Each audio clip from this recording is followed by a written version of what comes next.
নমস্কার বন্ধুরা, আপনারা সবাই কেমন আছেন? আশা করি আপনারা সবাই ভালো আছেন।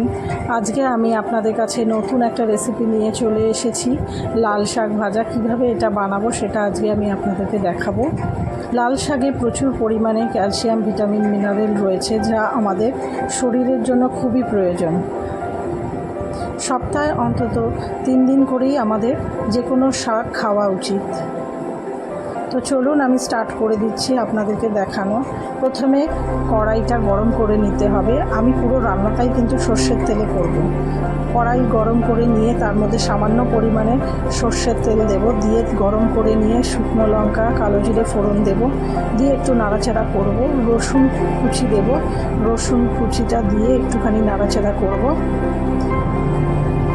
নাড়াচাড়া করে তারপরে আমি শাকটাকে আমি ভালোভাবে ধুয়ে রেখেছিলাম, সেই শাকটাকে আমি এর মধ্যে অ্যাড করব।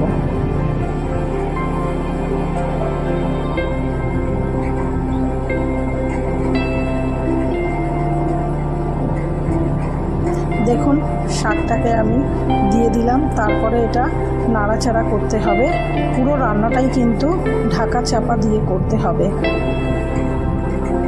তাহলে শাকটা ভালোভাবে নরম হবে। তো দেখুন একটু আমি নাড়াচাড়া করছি। নাড়াচাড়া করে এর মধ্যে আমি সামান্য পরিমাণে হলুদ দেব, হলুদ গুঁড়ো,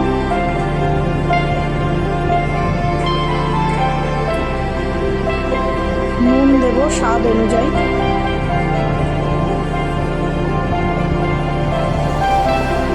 শাকের মধ্যে প্রচুর পরিমাণে জল বেরোয়, তাই জন্য আমি আঁচ কমিয়ে ঢেকে দেব। দিয়ে 5 মিনিট আমি এটাকে রাখবো। মাঝখানে একটুখানি ঢাকা সরিয়ে নাড়াচাড়া করতে হবে জল শুকনো হওয়া পর্যন্ত।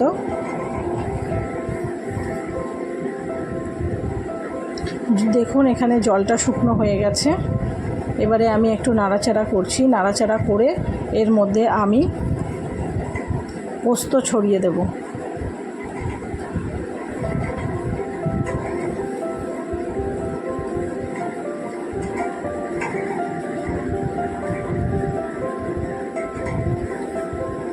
দেখুন এখানে সামান্য পরিমাণে আমি পোস্ত ছড়িয়ে দিলাম। এর মধ্যে বাদাম ভেজেও আপনারা দিতে পারেন সামান্য পরিমাণে। আমি বাদাম ভাজাটা এখানে দিইনি।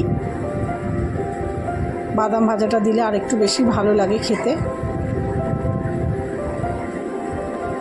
তারপরে নাড়াচাড়া করে নিয়ে এটা আমার কমপ্লিট হয়ে গেছে। এবারে আমি এটাকে সার্ভ করব। একটা বাটির মধ্যে আমি এটাকে দিয়ে দেব। আমার রান্নাটা কমপ্লিট হয়ে গেছে। আপনাদের কেমন লাগলো অবশ্যই আপনারা কমেন্ট করে জানাবেন, আর একটা লাইক করে দেবেন, আর নিচের বেল আইকনটা প্রেস করে আপনারা চ্যানেলটাকে সাবস্ক্রাইব করে রাখবেন, যাতে নতুন ভিডিও আপনাদের কাছে তাড়াতাড়ি যায় আমি যা পোস্ট করব। তো দেখুন কেমন লাগছে অবশ্যই কিন্তু জানাবেন। সবাইকে টাটা।